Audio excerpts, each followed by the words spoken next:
Rusty, Rheneas, and Skarloey chugged cheerfully through the Sodor countryside.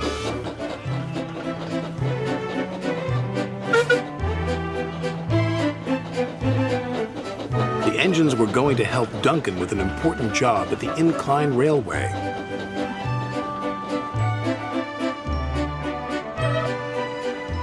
The engines enjoy working at the Incline Railway.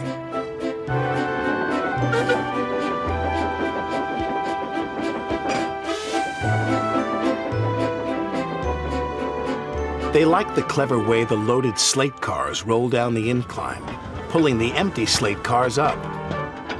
But they are always careful.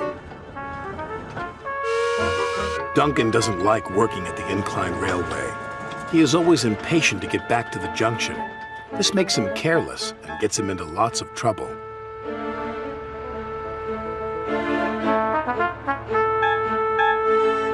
Rusty hoped Duncan would stay out of trouble today, but he was already in too much of a hurry.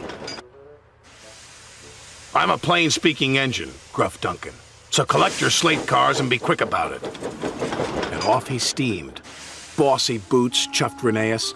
Pushy puffer, huffed Skarloey. They didn't like Duncan telling them what to do. "He just wants to get back to the bustle of the junction," Rusty said.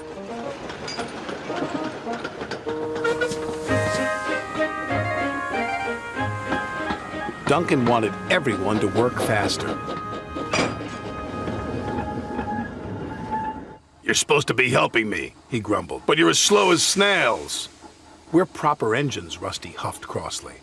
"We follow the rules. We can't send up more than 4 slate cars at a time," chuffed Rheneas. "Then work faster," said Duncan impatiently. Later that day, Duncan was working the incline. "I'll show you how fast a really useful engine can work," Duncan called as he hastily biffed one slate car into another. And then another. Soon, Duncan had his 4 slate cars. "Nothing to it," he boasted to Rusty. "Those slate cars will pay you back," warned Rusty. "Slate cars don't like to be biffed." "I can handle slate cars," he cried.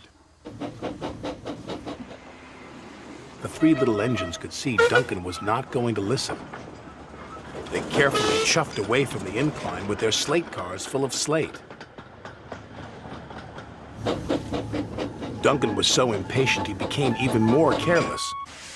"I'll show that smelly diesel and those lazy steamers," he said to his driver. "Careful," cautioned his driver. "You're asking for trouble." And he got it. Duncan didn't notice his chain was tangled in the coupling of the slate car in front of him. Suddenly, he was being pulled up the track by the empty slate cars. "Bouncing bogies," he cried. "It's got me!"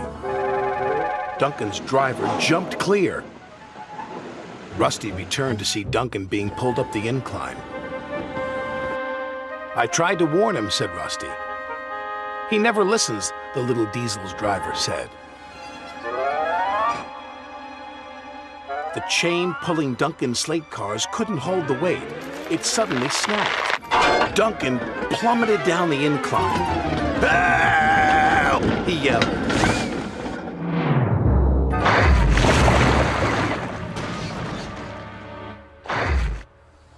"Glug, glug, glug," he said. "Bluggle my bloiler." Duncan felt foolish and very wet. When Sir Topham had arrived, he spoke severely to Duncan. "You have not been a responsible engine," he said. "Your impatience has caused confusion and delay, and you owe these engines an apology." "Sorry," Duncan said to Rusty, Rheneas, and Skarloey.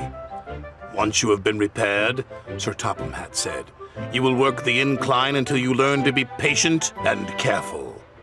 "Yes, sir," said Duncan.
This is not your fault, we can't pretend because we nothing alone. So what makes you think I'm not enough? Feels so good, how could you know what's best for us? Why am I here?